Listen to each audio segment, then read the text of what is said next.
1983 was a stellar year for Islamic art on the Bosphorus and on the Gulf.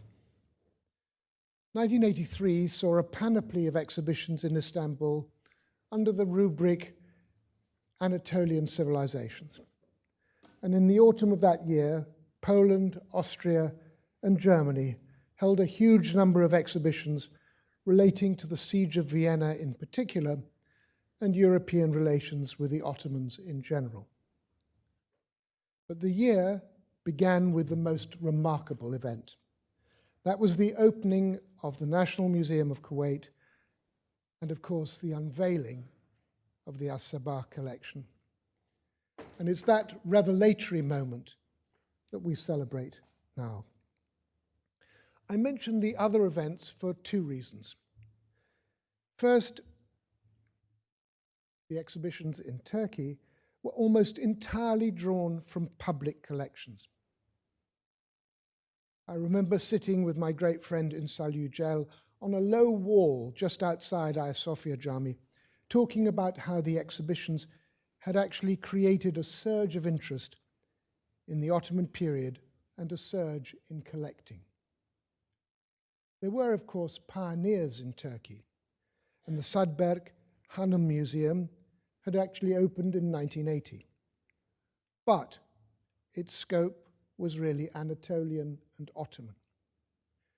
In terms of a private collection that was comprehensive, chronologically and geographically, in the way it looked at the arts of Islam, the al-Sabah collection was a pioneer,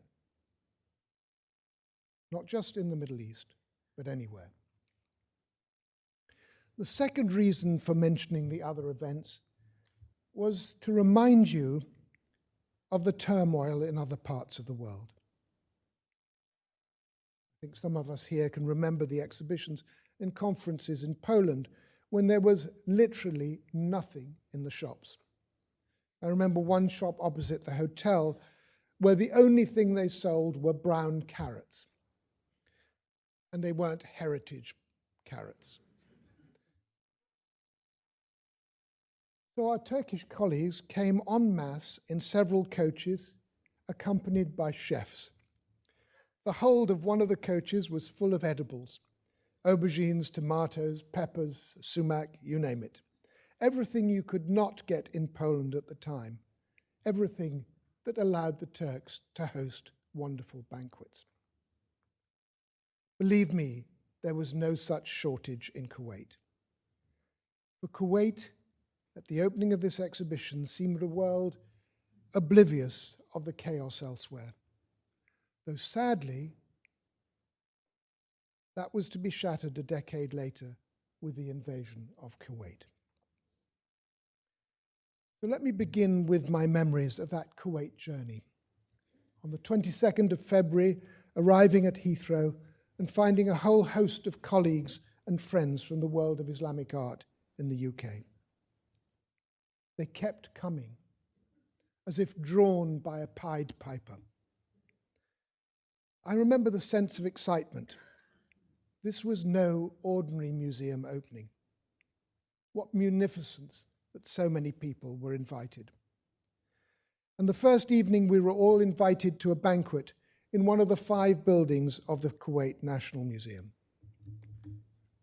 The buildings didn't look quite as unloved then as they do in this photograph, but there was the imprint of the rather charmless modernism of the architect Michel Ecochard, in a building started only in 1981.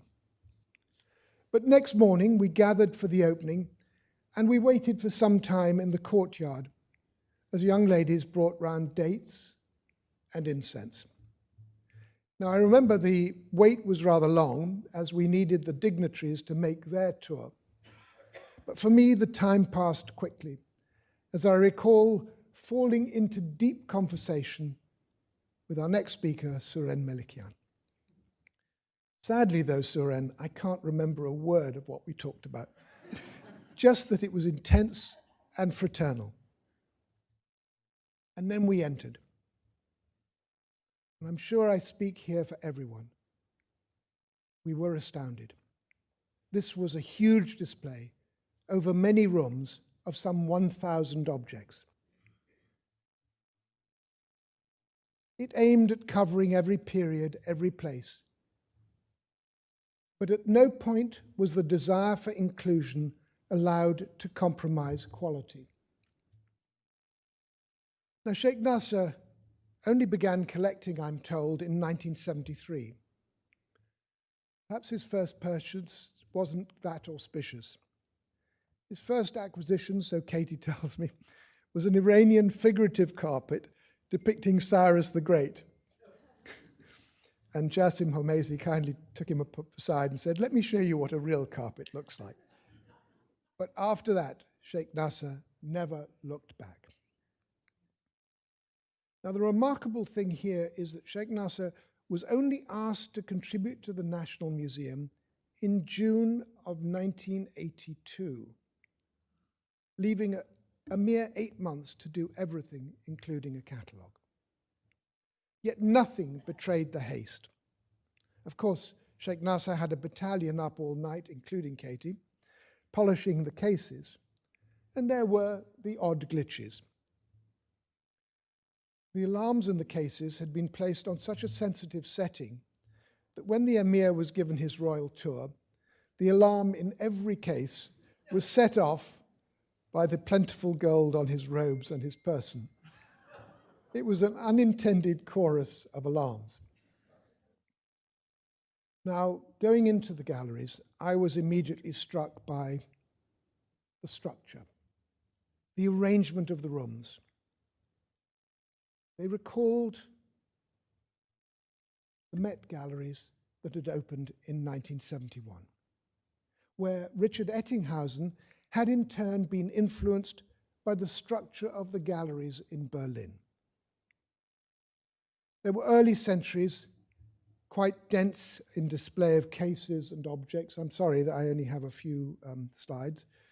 And then the later rooms, if you like, the gunpowder empires, opened up into capacious rooms where greater use was made of the walls. There were other echoes of the Met display. In almost every room, there were objects of great size, many architectural. While in later rooms, the walls had not only architectural items, but were festooned with great carpets, creating a sense of grandeur against which the objects were set. And in the cases, there was an echo of the Met displays with objects on multiple levels. And there were wonderful juxtapositions where the combination of objects was greater than the sum of its parts. I remember particularly well a Fatimid luster fragment next to a fragment of an unglazed jar, next to an intact luster jar. Here, exactly as Ollie has just told us, was a collector who was clearly not put off by the fragmentary nature of an object, but who could see in its partial state its poignant beauty. The juxtapositions encourage us to look long, and the extraordinary view as one came off one of those strange raised walkways that Echo Shah liked, as one moved between the pavilions onto a gallery area and looked down at the gigantic Moroccan 14th century doors that were so sadly torched during the invasion of Kuwait. This was theatre. And then, of course, there was the monumental garden carpet. So there were single objects that encouraged us to look long. Many of these features then reminded me of the Met displays and even of the juxtapositions that you saw in the L.A. Meyer Museum in Jerusalem, again where Richard Ettinghausen's hand was deeply felt. This wasn't an illusion, for there was a Met and Ettinghausen connection through Lynn Jenkins and Manuel Keane. However, let's be clear, I am not citing these Met connections in any condescending way. Remember that this was before most of the major collections of Islamic art had gone for redisplays. So here we were faced with a compendious collection structured in a tested manner with a sense of historical vista. All of it touched with lightness and with an eye for the interesting. And what a collection. It's utterly astonishing that it had been formed in only 10 years. An astounding feat from that Cyrus the Great carpet to what we saw here.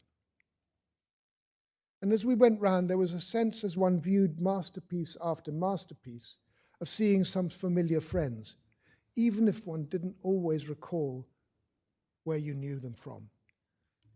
So take the Hunt Oliphant on the left. Yes, it had been published by Colonel in 1971, but my goodness, was it wonderful to see it.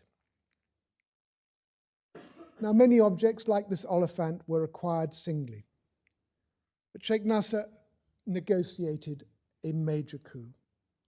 The collection of Martine Marie-Paul de Béarn, Comtesse de Béarn, who died in 1939, a famously eccentric lady who was a remarkable collector across almost every field. Just look at the collections in the Getty, for example. Her remarkable Titian, or perhaps the most striking of all Greek vases.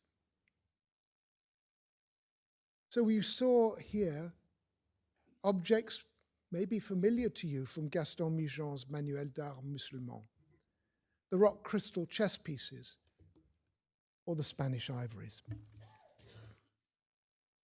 There were other less well-published items from the Comtesse de Béarn's collection, almost 100 of them. So here was a collection that was at the forefront of the display of Islamic art and that was encyclopedic, replete with masterpieces, animated by intriguing fragments. We were all excited at being privileged to be among the first to see the collection's breadth and brilliance. The we included scholars, and it's interesting that there is not a single picture of a scholar, dealers, eminent dealers, collectors, and of course, Maharajas. This was a hubbub of hobnobs. But it's interesting to see not just the glamour, but the wonderful relationship here between Sheikh Nasser and Babchi. I wasn't the only one excited, and one day was for the opening, as I just described. But the next day, many of us were let into the museum, and I recall at least one impromptu seminar. I sort of lingered behind, but then came into the Mogul room to see Robert Skelton, surrounded by scholars as he discussed the Mogul seated scribe, which he'd had taken out of the case. I can think of no greater testimony to the collection than to have a gaggle of experts hanging on Robert's words and arguing over the finer points of just one out of 1,000 works of art. Sheikh Nasser, Sheikh Ahosa, I can't praise you enough for your achievement. Thank you.